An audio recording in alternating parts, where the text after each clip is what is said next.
Hi everyone, my name is May Park. Thank you for stopping by. Do you have any particular card design you often make? Something you feel comfortable with? I have one favorite card design I always love to make. It is a one-layer card with my own stamped background.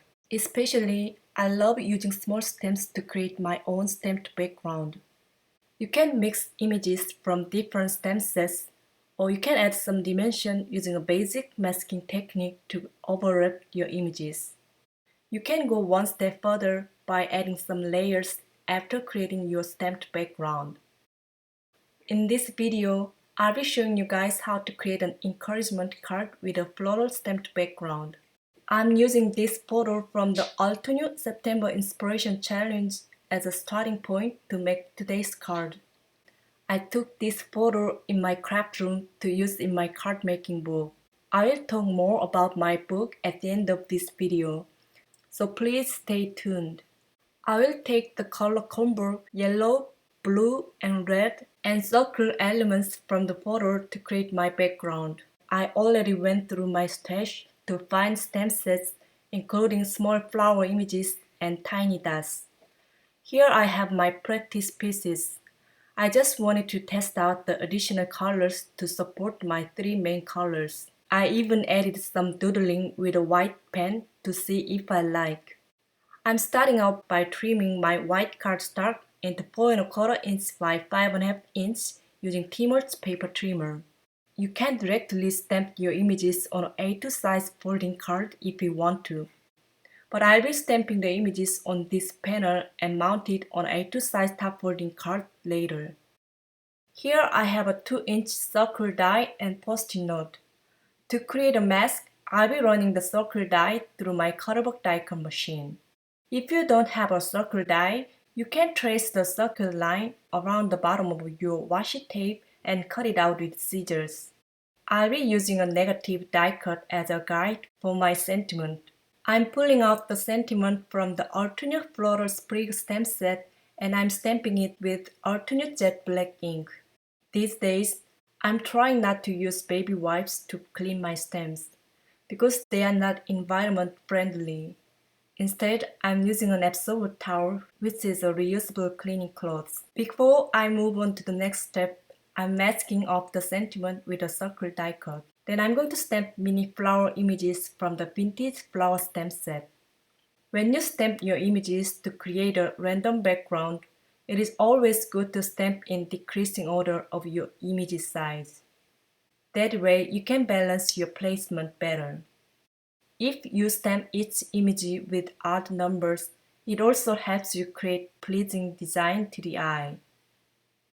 When I play with many stamps, I always use a plastic container to store my stamps in one place. That way I can find my stamps quickly and I can also prevent from losing them while I'm working on my project. It can be a small tip, but believe me, this small trick is a game changer. Making a background with small stamps is a great way to stretch your stamps.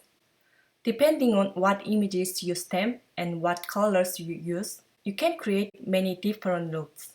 Stamping small images in various colors can be time-consuming, but it is so relaxing at the same time.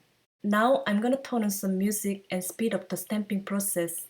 I'll be back once I'm done stamping.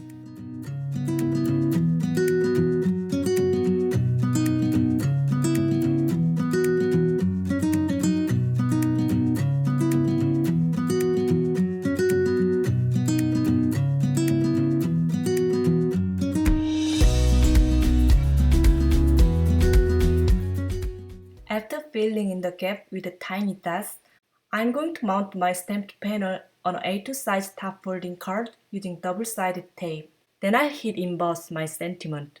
I'm prepping a piece of black cardstock with EK Success embossing powder tool to prevent any stray powder from sticking to unwanted areas. I'm going to ink on my sentiment with the Versamark watermark ink and stamp it on the paper. I'm applying some white embossing powder and tap off the excess. Then I'll heat set the sentiment with my heat tool until it's completely melted. After trimming my sentiment banner, I'm using a black marker to cover stray embossing powder. I'm going to finish off my card by mounting the sentiment on the card front using foam tape. Since I have all of my supplies out on my desk, I made 2 more cards with the same design. This is a 1-layer card without mounted sentiment banner. For my second card, I used the spicy yogurt cardstock from Alternate to give an earthy texture on my card. The last card is the one I showed the process in this video. I added some black enamel dust, but I ended up taking them off. Which card do you like better? This is the book I mentioned in the beginning of this video. My book, Hello Handmade Card, was published in South Korea last year. It includes the introduction of supplies and card making techniques, step-by-step photo tutorials, tips and tricks on card designs, and tons of inspiring photos. I know you can read my book, but I just want to show you where the challenge inspiration photo came from. Make sure to visit the Alternate blog to learn more about the September Inspiration Challenge, and I hope you can play along with the challenge for a chance to win one of 4 $30 gift certificates to the Alternate online store. That's all for today. Thank you so much for watching. I'll see you next time with another video. Bye bye!